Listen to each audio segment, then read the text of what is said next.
Hello friends, कैसे हो आप सब लोग। उम्मीद करती हूँ सभी लोग अच्छे होंगे और मैं भी अच्छी हूँ। तो मैं मोहिनी की दुनिया में आप सभी का स्वागत है फ्रेंड्स। तो मैट्रिक पास करने के बाद भीम का नाम एलिफिंस्टन कॉलेज में लिखाया गया। सूबेदार रामजी राव की उन्हीं दिनों मृत्यु हो गई। अंबेडकर पर यह विधाता का क्रूर प्रहार था। कोई भी उसे सहायता देने के लिए तैयार नहीं। कुछ दिनों तक कर्ज लेकर काम चलता रहा। किसी तरह भीमराव रामजी अंबेडकर ने एफ.ए. पास किया। इसी समय परिवार की माली हालत इतनी अधिक बिगड़ चुकी थी कि भीमराव अंबेडकर का पढ़ना असंभव हो गया। भीम के दुर्बल हृदय पर आघात हुआ। क्या वो अपनी महत्वाकांक्षाओं को पूरा नहीं कर सकेगा?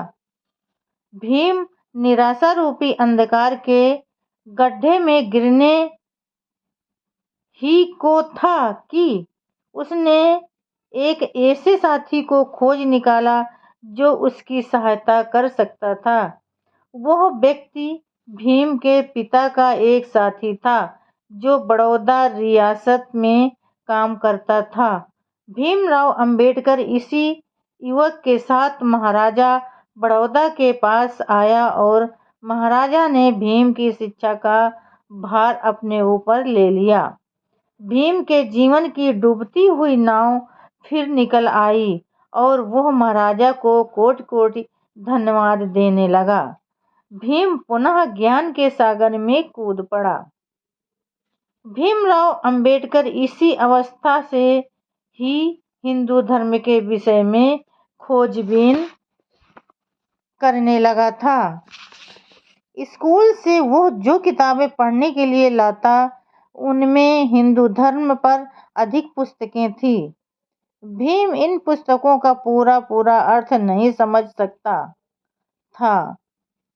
इसका मूल कारण यह था कि भीमराव अंबेडकर संस्कृत नहीं जानता था। जब वह बीए में दाखिल हुआ तब उसे संस्कृत पढ़ने की तीव्र इच्छा हुई, किंतु संस्कृत तो देव भाषा थी। एक अछूत को क्या अधिकार था कि वो संस्कृत सीखने का साहस कर सके। विवश होकर भीम को फारसी सीखनी पड़ी। एक बार फिर भीम के जीवन में अस्पृश्यता के पाप का अनुभव हुआ। कॉलेज में भी भीम को अकेला ही रहना पड़ता था। यहाँ पर उसके एकमात्र हितचिंतक फारसी के मास्टर मिस्टर शेख मोहम्मद इस्फहानी और मिस्टर खुदाबख्श बेहराम जी ईरानी थे, जिनके कमरे में जाकर भीम अपना फालतू समय व्यतीत किया करता था। इस प्रकार 1912 में भीम ने इस कॉलेज से बीए पास किया। यद्यपि वो चाहता था कि बीए संस्कृत लेकर पास करें, किंतु आर्यों की देव भाषा संस्कृत के स्थान पर उसे फारसी लेकर ही बीए पास करना पड़ा। तो फ्रेंड्स, आज के लिए बस इतना ही।